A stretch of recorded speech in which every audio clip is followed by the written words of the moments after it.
Salut à tous, on se retrouve pour l'épisode 3291 du Zap Image. On commence aujourd'hui en ce mercredi 7 mai avec des anniversaires et on commence tout d'abord avec l'ailier gauche de l'équipe de Liverpool, le néerlandais Cody Gakpo. Il fête aujourd'hui ses 26 ans, bon anniversaire à lui. Et également le milieu offensif du FC Barcelone, Daniel Mo, il fête aujourd'hui ses 27 ans, buteur hier. Daniel Mo, on va en parler juste après.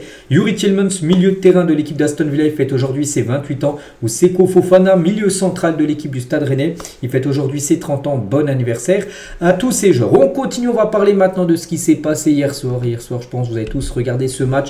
Quel match de fou hier entre l'Inter Milan et le FC Barcelone, 4-3. Donc ça s'est joué après prolongation parce qu'il y a eu 3 partout, comme lors du match aller. Mais pas que les Barça-Inter, c'est les 3 derniers matchs, 3 fois 3-3. Là, les deux cette saison. Et en 2022, un match de poule, il y avait 3-3, la dernière fois que c'était affronté également. Donc voilà, il faut parier sur ce 3-3. Bon, après prolongation, il y a un nouveau but de l'Inter et du coup, victoire de l'Inter 4-3, score cumulé 7-6. Donc vraiment une soirée fantastique hier, enfin vraiment c'était magnifique de suivre cette rencontre. Donc les buteurs, il y a eu Martinez, Çalhanoğlu, Acerbi, Fratesi à côté Inter contre un but de Eric Garcia, Daniel Mo et Rafinha à côté FC Barcelone. Quel match, donc c'était vraiment fou.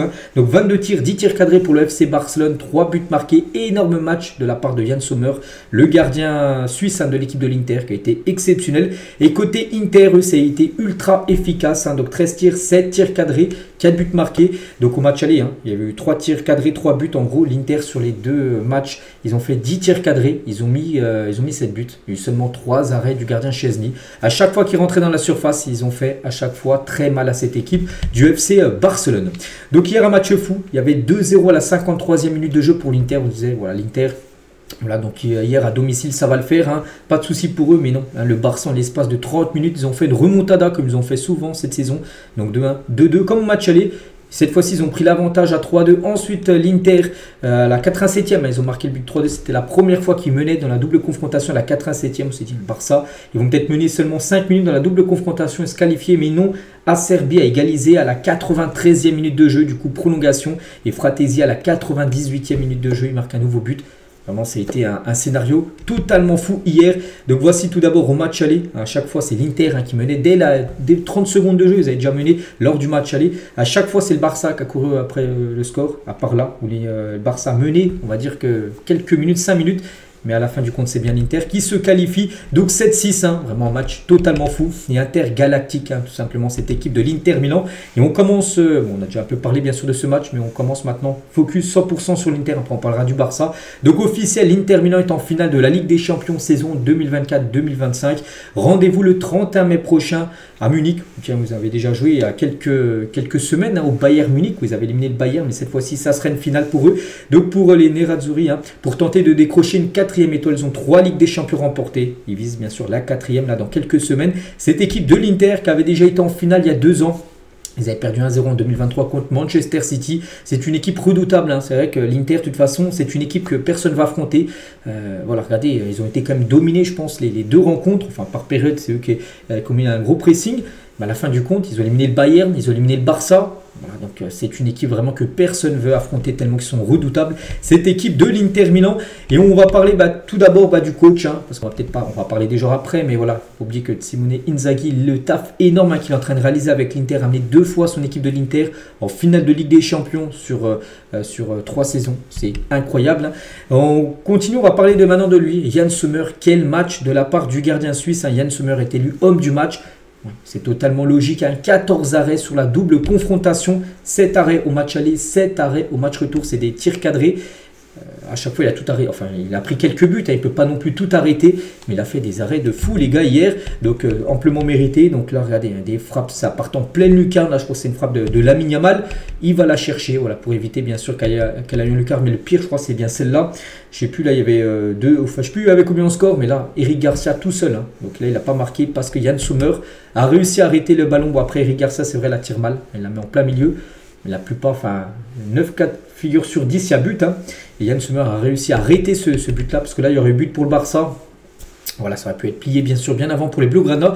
Mais non, voilà, il a fait un arrêt monstrueux, bien sûr, avec tous aussi les arrêts qu'il a fait lors de la première mi-temps, la deuxième mi-temps, et même lors du match aller. Quelle performance, bien sûr, de Yann Sommer, actuellement, vraiment peut-être dans le top 3, top 5 des meilleurs gardiens au monde, hein, vu la performance qu'il a fait quand même en demi-finale de LDC.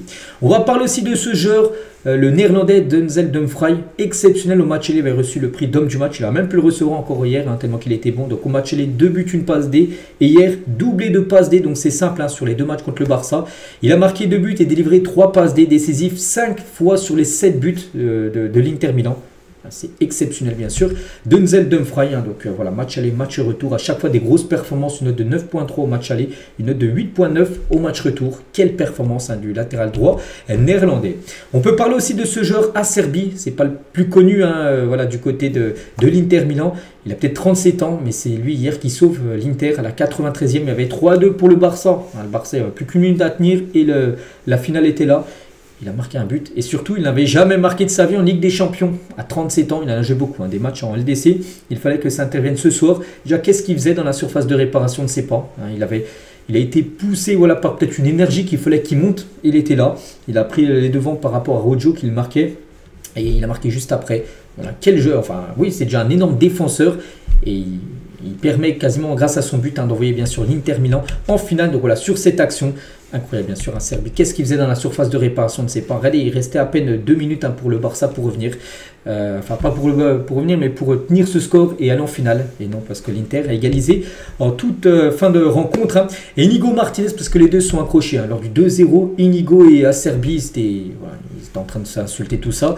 Et quand Acerbi a marqué ce but du 3-3, donc il est passé bien sûr devant Inigo, puis il s'est retourné, puis il a bien chambré. Et Inigo Martinez lui a craché dessus. Heureusement que ça n'a pas été vu à la VAR, ça aurait été vu à la VAR, ça aurait été certainement carton rouge. Hein. Pour Inigo Martinez qui n'aurait pas fini le match, il aurait été, du coup, il aurait laissé ses coéquipiers à 10 contre 11 pendant la prolongation. Bon, la VAR n'a pas été appelée. On va parler d'un autre buteur, Lautaro Martinez. Déjà, c'était une grosse inquiétude lui par rapport à sa titularisation, parce qu'au match il était sorti à la mi-temps. Là, toute la semaine dernière, on se demandait est-ce qu'il allait tenir sa place, oui ou non. Il a pu tenir sa place et il a été buteur. Donc ses stats cette saison en Ligue des Champions, c'est 13 matchs joués, c'est 9 buts et 1 passe D. 9 buts et c'est quasiment un record dans l'histoire de l'Inter. Hein. Avec 9 buts cette saison en Ligue des Champions, il est seulement le 2e joueur du club à atteindre ce total après Crespo, un autre Argentin, en 2002-2003. C'est vrai qu'il y a eu seulement 2 joueurs qui ont dépassé la barre des 9 buts en LDC sur une saison. Donc il y a Crespo et Martinez. Il peut encore améliorer bien sûr ce record avec la finale, hein, qu'ils vont disputer fin du mois de mai. Et c'est que Martinez, un buteur en demi-finale, retour de LDC. Donc buteur en demi, buteur en quart, buteur en 8e. Quel attaquant, de toute façon, c'est que c'est un redoutable attaquant. Le joueur argentin et Lautaro Martinez, quel guerrier. Hein, je ne pouvais pas jouer ce soir. Bon, il a quand même joué. Hein. J'étais en difficulté, je ne sentais pas ma jambe.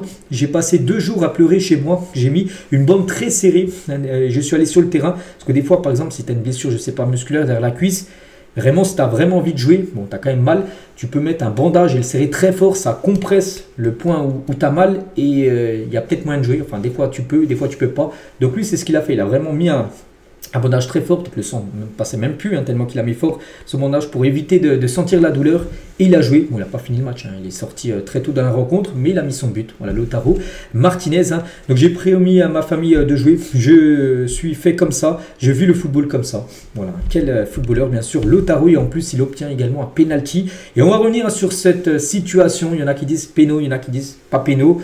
Donc au début, déjà, quand on voyait dans le réel, enfin dans le direct, on s'est dit, voilà, magnifique tacle de Cubarsí, mais c'est que si on regarde le ralenti, pour moi et même pour l'arbitre, même pour tout le monde, hein, je pense, oui, il y a pénalty, parce que bien sûr, il touche le pied, et s'il touche le pied avant, pour moi, il y a pénalty. Oui, après, il touche le ballon, mais avant, il touche le pied, et ce qui déséquilibre tout simplement Martinez. Après, Martinez joue très bien, parce qu'il met son pied juste avant l'impact avec, il met son pied entre le ballon et le crampon de Cubarsí, ce qui fait pénalty. Donc, très bien joué quand même de Lautaro Martinez.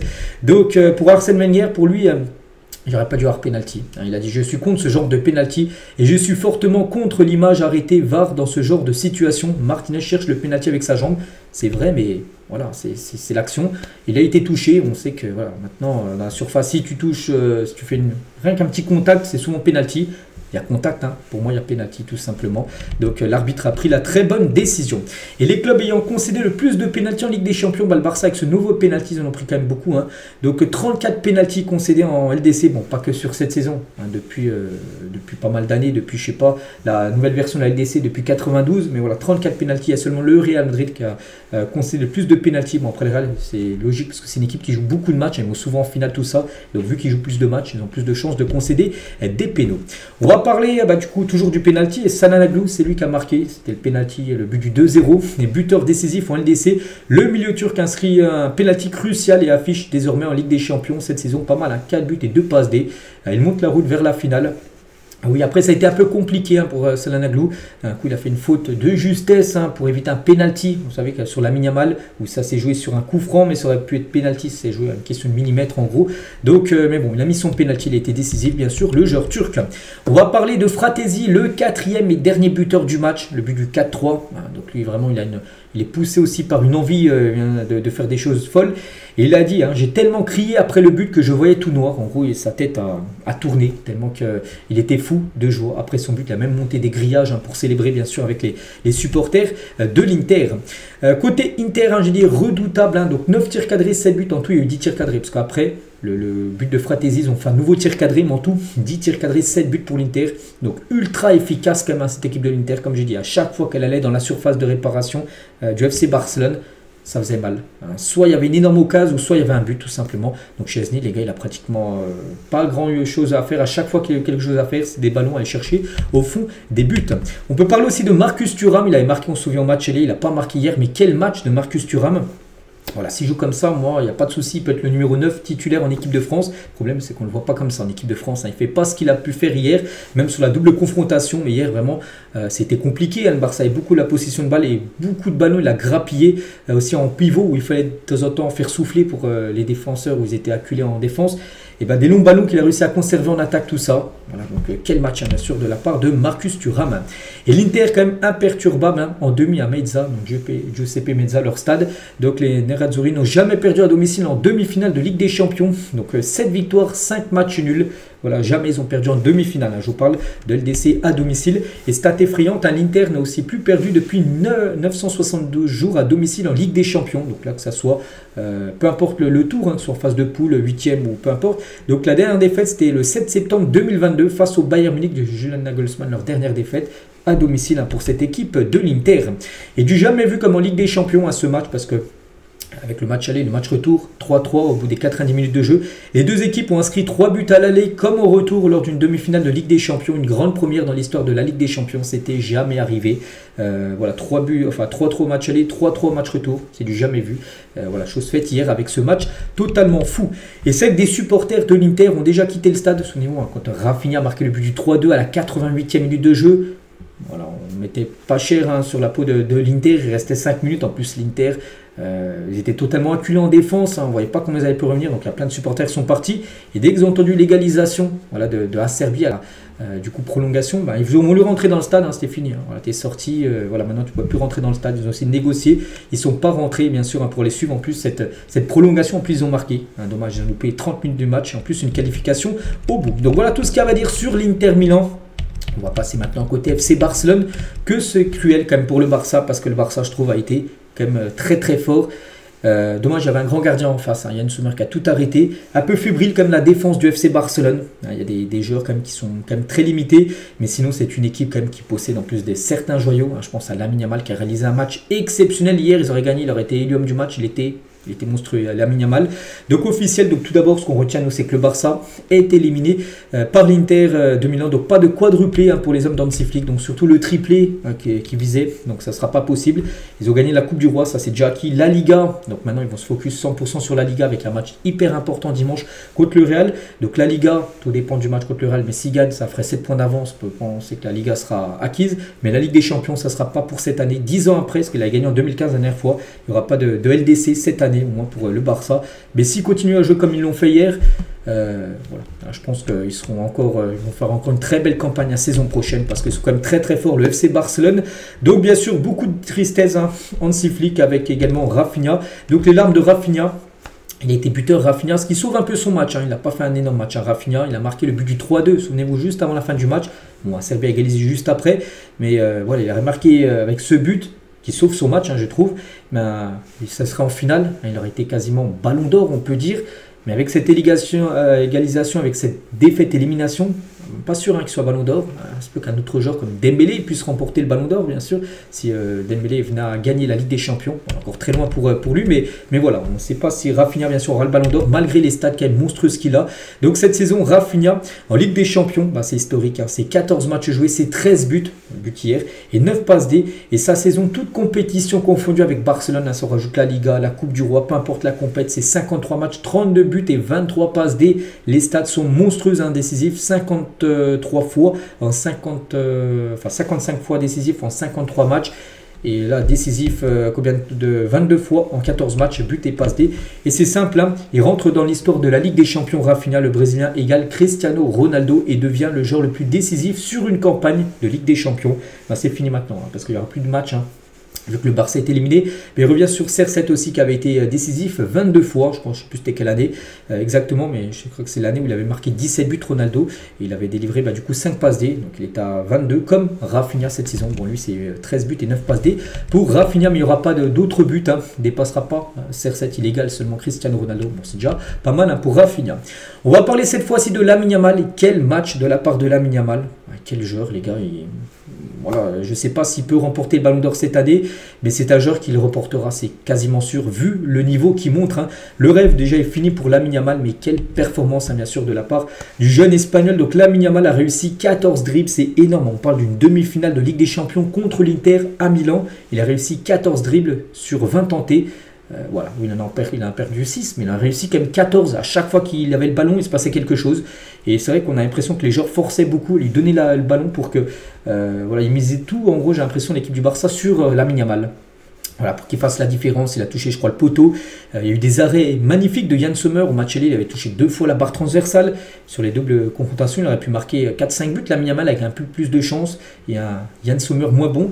Mais voilà, il a fait une performance exceptionnelle. Donc la meilleure performance en Ligue des Champions depuis Neymar face à l'Atalanta qui avait réalisé 15 dribbles à Neymar. Mais là, lui, c'est 14 dribbles réussis sur 20 tentés. Quelle performance, bien sûr, de la part de Lamine. Et sur son compte Instagram, il a réagi par rapport à cette élimination. Nous avons tout donné cette année. Ça n'a pas été possible, mais nous reviendrons. N'ayez aucun doute. Donc les supporters du Barça, nous n'arrêterons pas jusqu'à ce que nous laisserons ce club là où il le mérite d'être au sommet. Je tiendrai ma promesse et je la porterai à Barcelone. Nous ne nous arrêterons pas tant que nous n'y serons pas parvenus. Mais dimanche, c'est une autre finale contre le Real. Et nous devons tous être ensemble jusqu'à Barça. Voilà ce qu'il a pu mettre Lamine Yamal par rapport à son match qui a été exceptionnel. Lui, vraiment, il a fait vraiment une très très grosse partie, bien sûr, Lamine. Donc Marcus Thuram est parti consoler Lamine Yamal après le match. Vraiment, voilà, pour dire, il lui a certainement dit, tu as été exceptionnel ce soir. Vraiment, tu as tout d'un très grand joueur. Il est déjà un très grand joueur à 17 ans.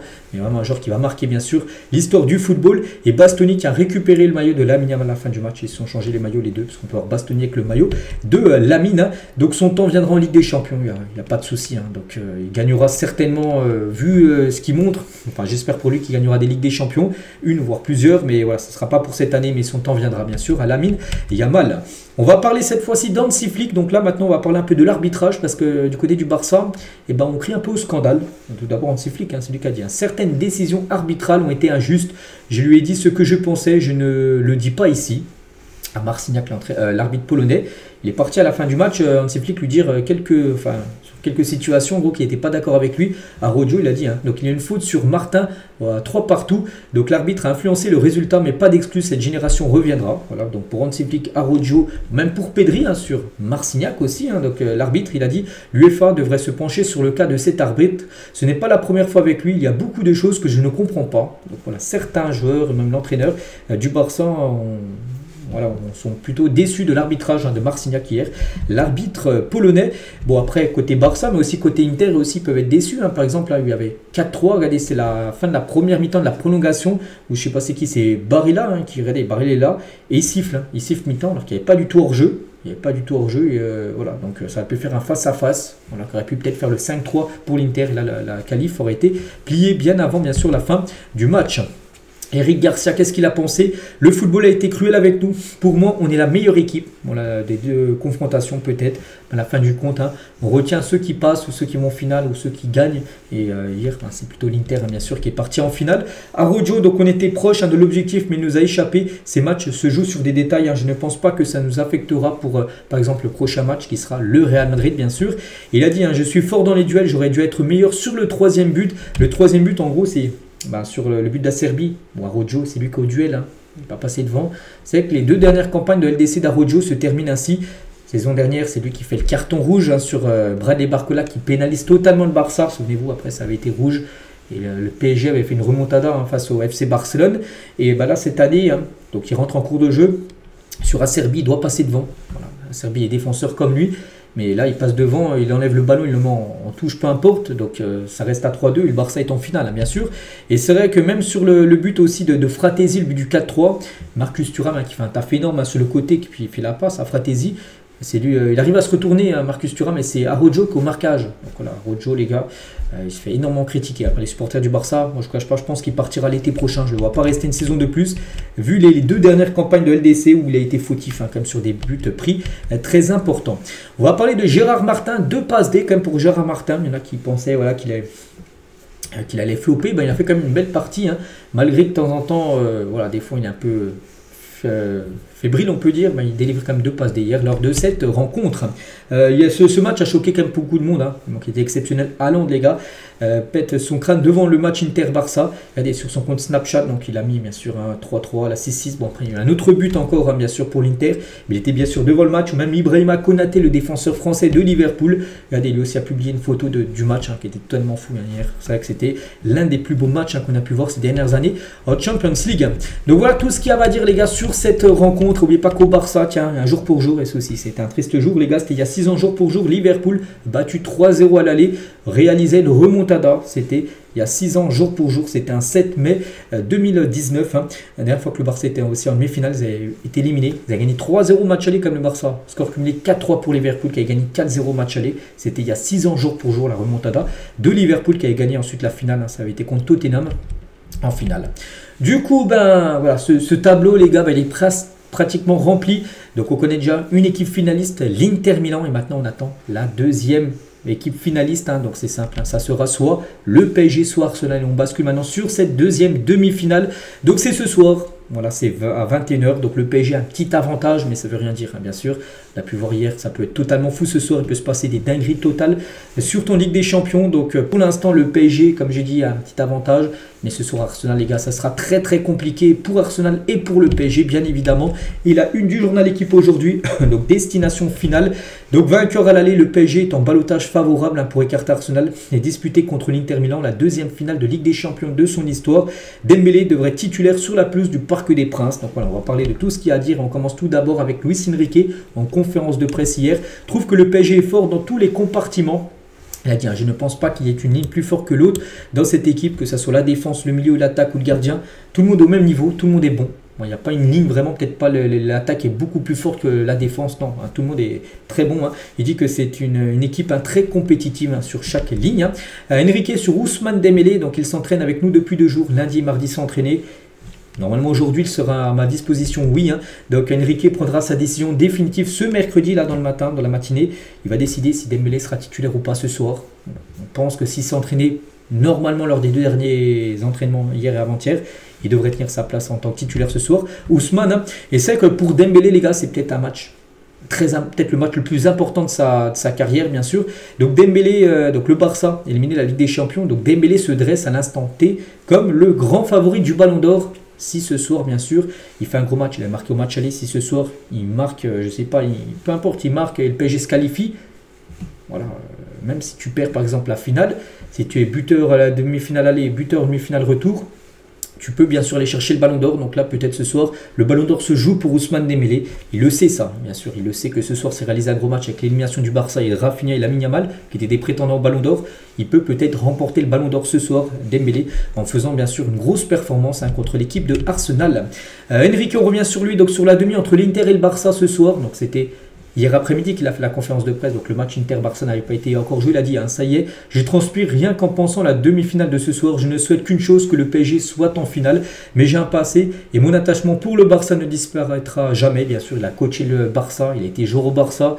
Donc il a longtemps été à Barcelone, donc bien sûr il a toujours été attaché au FC Barcelone, mais il a dit voilà, il a regardé certainement le match bien sûr hier et qui transpirait rien que de penser à cette demi-finale entre l'Inter et le Barça. C'est vrai que quand on voit le match que ça a été hier, je pense qu'il a très apprécié ça. Luis Enrique. Hakimi est également conférence de presse, tout d'abord sur l'état des troupes du PSG avant Arsenal. Donc l'équipe est en confiance, on a envie que le match débute. Il y a une forme de sérénité. Après avoir déjà joué une demi-finale la saison passée contre Dortmund, bon c'était mal passé, 2 matchs, 2 défaites, 1-0.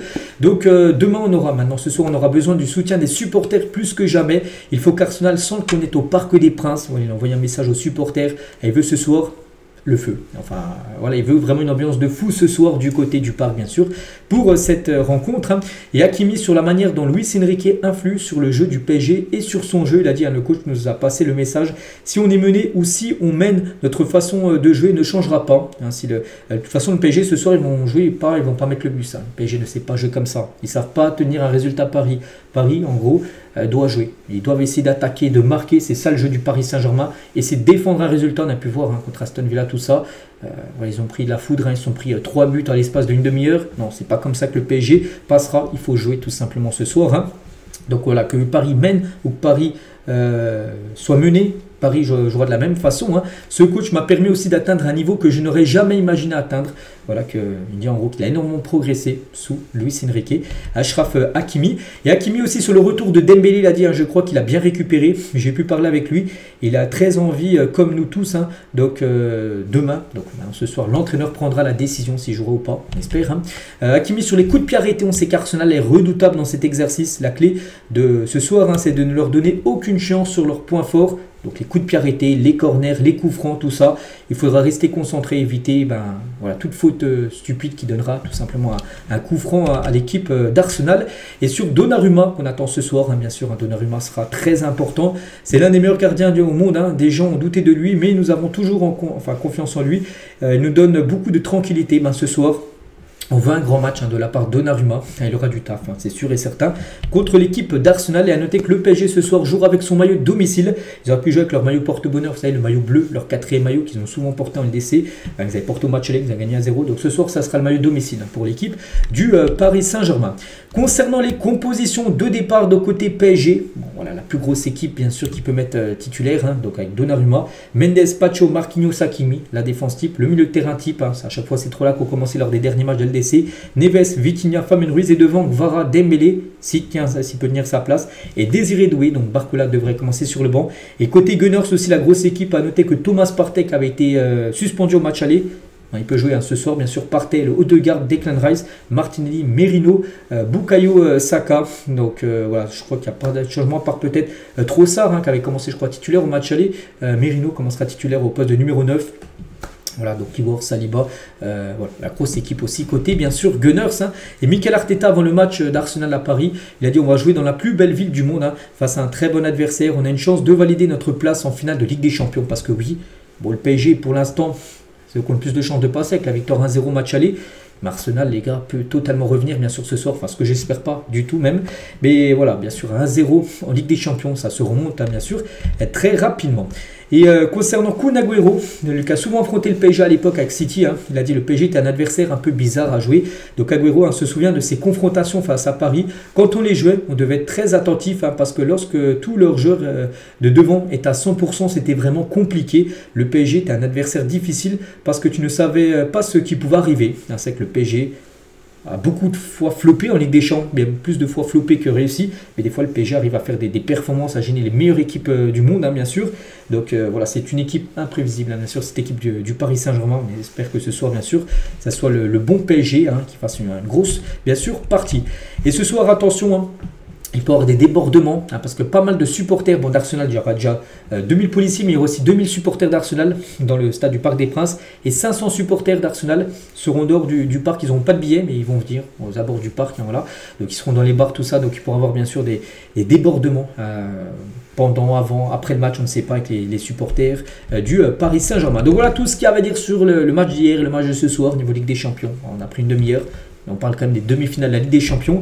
C'est une fois par an, donc il y a énormément d'infos. On continue avec d'autres infos très rapides.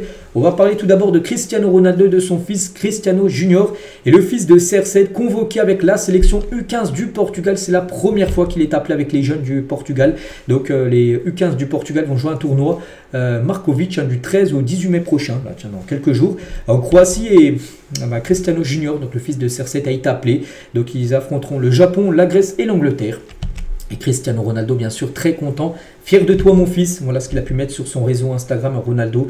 Hein, donc, il a vu le joueur d'Al Nassr. Donc, parce que son fils joue dans les catégories d'Al Nassr, où joue bien sûr son père, Cristiano dos Santos, donc le fils de CR7. Donc, fier de toi. Hein, voilà, donc la succession est là, hein, du côté des Cristiano. On va parler cette fois-ci de Rémi Cabella. Et c'est officiel, va quitter le LOSC. C'est officiel, hein. Il a annoncé ça sur son réseau social Instagram après 3 saisons de club. Le milieu offensif a annoncé son départ. Il a mis un long message, bon, je ne vais pas tout lire, un peu mettre pause si vous voulez lire. Donc en gros il quitte, hein, cette équipe de Lille. Et je crois qu'en plus j'en ai parlé il y a quelques semaines, j'avais dit qu'il allait rejoindre, je crois, l'Olympiakos ou une équipe en Grèce, je crois, je sais plus, je crois que c'est l'Olympiakos, hein, qu'il va rejoindre gratuitement. Rémi Cabella. On va parler de Florian Wirtz, hein, et lui c'est aussi quasiment sûr, c'est le départ. Et Wirtz aurait décidé de rejoindre le Bayern Munich, donc il a décidé de son avenir, hein, rejoindre le Bayern. Le milieu allemand a fait son choix et a même informé Xabi Alonso, bon, qui va quitter aussi le Bayern Leverkusen, mais Xabi Alonso aurait voulu l'amener au Real Madrid. Xabi Alonso va devenir le coach du Real, donc non, il a dit que voilà, il ne veut pas le suivre, lui va aller au Bayern Munich, donc il a refusé les offres du Real Madrid et de Manchester City. Son choix est fait, il veut rejoindre le Bayern. Voilà, donc le Bayern a les portes ouvertes, hein, pour signer Florian Wirtz. Hein, ça devrait dépasser les 120 millions d'euros le transfert de Wirtz, hein, du côté du club bavarois. Et toujours au Bayern, on va parler aussi d'Harry Kane après son titre de champion d'Allemagne. Harry Kane ne quittera pas le Bayern cet été. Pas de retour pour lui, par exemple, en Première Ligue. Ce n'est même pas un sujet, a commenté le directeur sportif du club du Bayern. Il restera au moins une saison de plus du côté du Bayern. Harry Kane. Concernant d'autres infos mercato, concernant Aymeric Laporte, donc l'homme est en discussion très avancée avec Aymeric Laporte, défenseur espagnol de l'équipe d'Al Nassr au jour CR7. L'une des conditions pour la venue de l'Espagnol serait la qualification pour la Ligue des Champions. Il faut absolument que Marseille se qualifie pour la LDC, pour que Laporte débarque à Marseille. En cas de non-qualification, là, il ne viendra pas, mais s'il y a une qualif en LDC, il y a des chances de voir Laporte un joueur en Ligue 1 la saison prochaine. Lui aussi pourrait débarquer à Marseille. Lui, il veut rejoindre Marseille, c'est Alan Saint-Maximin, très bon joueur, hein. Même si c'est un peu perdu, hein, il était parti dans le championnat saoudien, et là je crois qu'il est prêté au Fener, je crois, où il joue peu. Donc voilà, ancien Niçois, ancien joueur Newcastle, et ben, peut-être on pourra le revoir en Ligue 1 du côté de Marseille. Toujours avec Marseille, mais cette fois-ci dans le sens des départs, l'Inter Milan, finaliste à la LDC bien sûr, propose 25 millions d'euros pour Luis Enrique, donc le joueur de l'OM. Donc l'OM, hein, demande 30 millions d'euros pour céder son Brésilien, malgré l'écart. La confiance règne entre les deux parties qui souhaiteraient conclure l'affaire dans les 10 prochains jours. Il y a déjà un accord de principe entre le club italien et le joueur, et l'Inter souhaiterait l'avoir pour la Coupe du Monde des clubs, hein, que l'Inter va jouer. Ils vont jouer la finale de la Ligue des Champions, mais 2 semaines après ce sera la Coupe du Monde des clubs. L'Inter va jouer, ils aimeraient avoir tout simplement Luis Enrique. On va parler d'un autre Brésilien, c'est Casemiro. Le contrat de Casemiro sera revalorisé en cas de sacre en Europa League. N'oubliez pas, il y a déjà des chances qu'ils aient en finale, hein. Donc demain, demi-finale retour, ils ont gagné 3-0 match aller à Bilbao. Ça sera chez eux à Old Trafford. Manchester en cas de victoire finale. Donc il va toucher une grosse prime, hein. Donc il recevrait 117 000 euros en plus sur son salaire afin d'atteindre les 587 000 euros par semaine. Hein. Voilà. Donc là, si par semaine il touche 587 moins 117, bon, ça reste déjà un gros salaire. Mais s'il a remporté l'Europa League, il pourrait rajouter ça en plus. Voilà, jusqu'à la fin de son contrat. Ça serait bien sûr une énorme grosse augmentation de salaire, hein, bien sûr, pour Casemiro. Et concernant un autre joueur de Manchester, on va parler de Bruno Fernandes. Et Al Hilal, donc un club saoudien, a proposé un contrat de 3 ans à Bruno Fernandes avec un contrat vraiment, un salaire en or. Voilà, vraiment un truc où il peut toucher 4-5 fois plus que ce qu'il touche du côté de Manchester. Le club saoudien n'a pas pu faire. Mohamed Salah est prêt à tout pour signer une star avant la Coupe du Monde des clubs où Al Hilal est également qualifié. Donc des offres, un record pourrait donc venir du club cet été. Comme je dis, avec un salaire, normalement tu ne peux pas refuser. Bon, pour l'instant, bien sûr, il préférait peut-être le sportif rester à Manchester. Et surtout, Fabrizio Romano le dit, hein, cependant le Portugais est considéré comme intouchable, hein, bien sûr, du côté de Manchester. Donc voilà, il devrait quand même rester en Première Ligue, hein, Bruno Fernandes. On va parler cette fois-ci de Leandro Paredes, donc joueur du PSG, pris à l'AS Roma et devrait cirer le banc jusqu'à la fin de la saison avec l'AS Roma. Donc la raison, le PSG a inclus un bonus de 2 millions d'euros si l'Argentin dépasse la barre des 80 matchs lors de ses 2 premières saisons en Serie A. Donc là actuellement il a 79 matchs, donc on pense, là il ne reste plus beaucoup de matchs, il ne reste plus que 3 matchs à l'AS Roma jusqu'à cette fin de saison, et on ne pense pas qu'il va rejouer, parce que s'il rejoue un match, et ben l'AS Roma devra 2 millions d'euros au PSG, c'est un bonus en gros dans son contrat, donc on pense qu'il sera sur le banc jusqu'à la fin de la saison. On va parler cette fois-ci d'Ancelotti, et c'est terminé pour Carlo Ancelotti au Real Madrid, bon pas encore officiel, mais normalement son départ sera annoncé après le Classico de ce week-end, donc le match dimanche 16h15 Barça contre le Real. Ça va se finir à 18h15, 18h30 le match.